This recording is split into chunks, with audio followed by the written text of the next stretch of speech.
Hello, beloveds. My name is Heidi, and I am honored and happy to be doing a video today on dipping beeswax candles. I've been doing candle dipping and pouring mold candles for many Christmases and Yuletide seasons. It is something that is so special. I feel it's such a beautiful gift to give a candle for Christmas, bringing the light. We're in the dark season right now, from October 31st till the solstice, which is in a few days. And so giving a candle, I feel, is such a sacred and special gift. So today we're going to dip the little creation here, the curly Q candles, or I call them Amaru candles. And also we're going to do the traditional tapers, these traditional dipped tapers. So first of all, I would like to acknowledge and thank my teachers. First of all, my teacher Jade, who asked me to do this video. And also my girlfriend Buffy, who is the one who first taught me how to dip beeswax candles. She's a goat whisperer, and she actually apprenticed with Susan Weed, so she's a very special human being, and I want to put a shout out of thanks to Buffy. And also my girlfriend Claudia, who has taught me lots about candle dipping as well.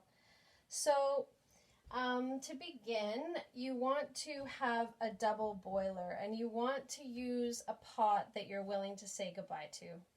You're not going to really do cooking in it. Definitely some wax gets in and it gets all sticky. So find a pot, maybe at a secondhand store, that you can dedicate to beeswax dipping.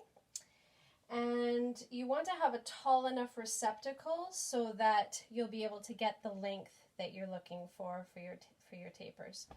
So coffee cans have been used, although the thing with coffee cans is eventually they will bottom out. So you can't continue to use them season after season. Eventually it just bottoms out on the bottom. So I found this one at our secondhand store in Squamish. I'm really happy with it. And then you don't want your wax too hot when you're dipping. So right now it's on the cool down. And we want it at about 155, 160. That's the same for pouring molds. I've learned the hard way. You pour a mold, it's too hot, it will crack, and then it's almost impossible to get it out of the mold after it cracks because it expands. So yeah, so with cutting your wick, you want to, when you go to get your wick, there's different sizes for different candles. So this wick is specific for dipping pears and specific for beeswax. So I've had this spool for a nice long time.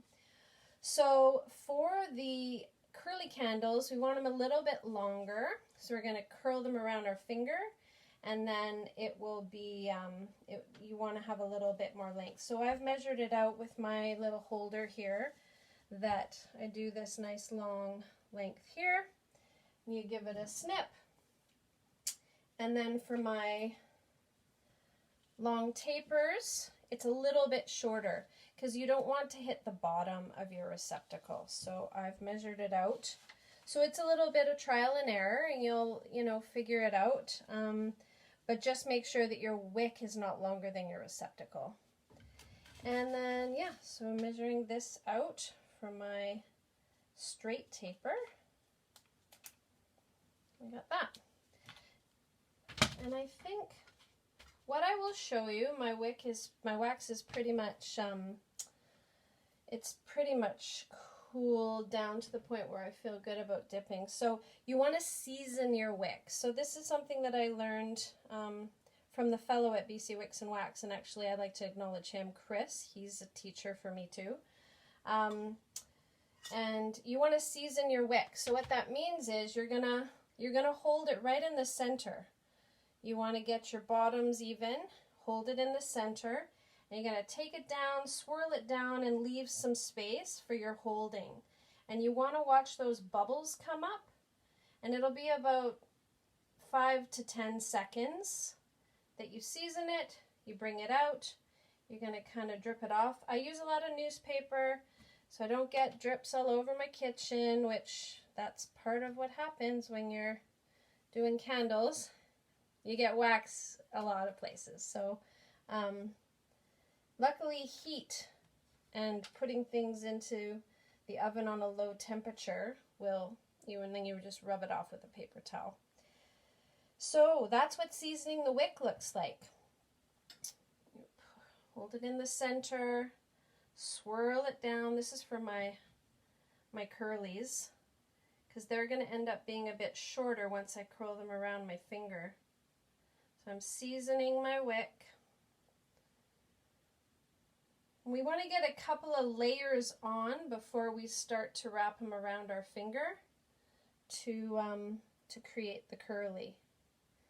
And it's a lot of mold and play. So as you get layers on, you will pull, with my tall tapers, I tend to, at about 4 or 5 dips, I will roll them a little bit and sort of straighten them.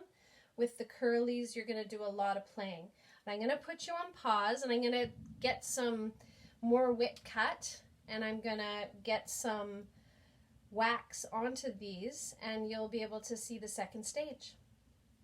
Many blessings, and tune in soon. Hi beauties, we're back, and I've been doing some wick cutting and also some curling of the wick. So this is 2 dips on there, and I saved the last one to show you what I do. And with the straight ones, you're going to do a nice sort of pull on your second sort of round of dipping. Pull it really straight. And then for your curls, start at the bottom of your finger and you work your way up, and then it kind of expands and you carefully bring it off. And again, doing this. And this has been a bit of a trial and error for me, learning these curly cues. What eventually is going to happen, I'm going to probably dip it with, I'm going to do a little stretch and a little stretch. And the whole thing is in the end, you want to make sure that the bottom is pointing down.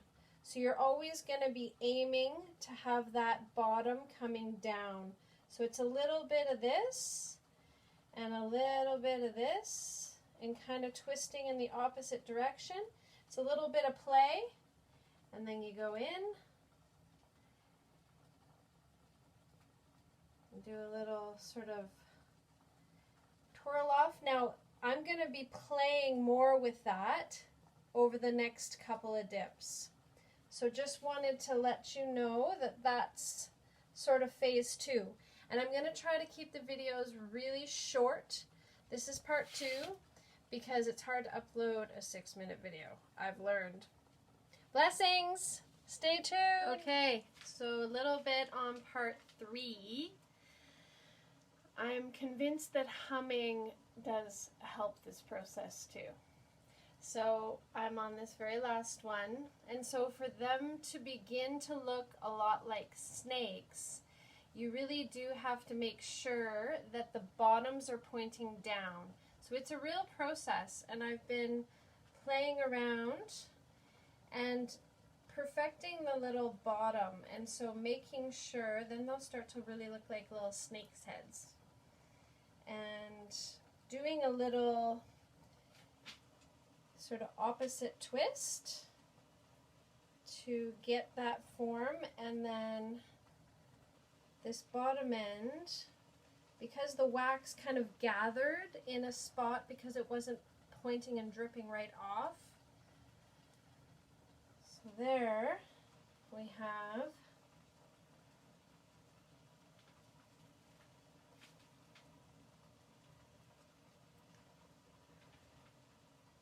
the curly cues. And then for the straights, around the 3rd dip, I rolled them flat, and then every time you're adding another layer,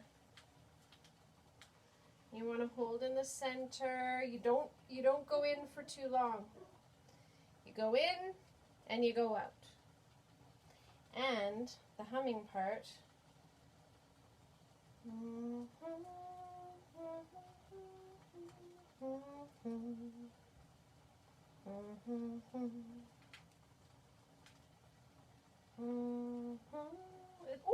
now this might happen. And what you need to do is take a little sharp and separate them. That does happen. Little grab. You gotta do a little fix it. You might have to go in again. Do a quick one to smooth it. Now that one will definitely have a little bit, see how it's a bit thicker? Anyways, that's beeswax candles from me to you. Blessings on your Yuletide, your winter solstice. Love, light, blessings, health and happiness, and a blessed 2021 coming.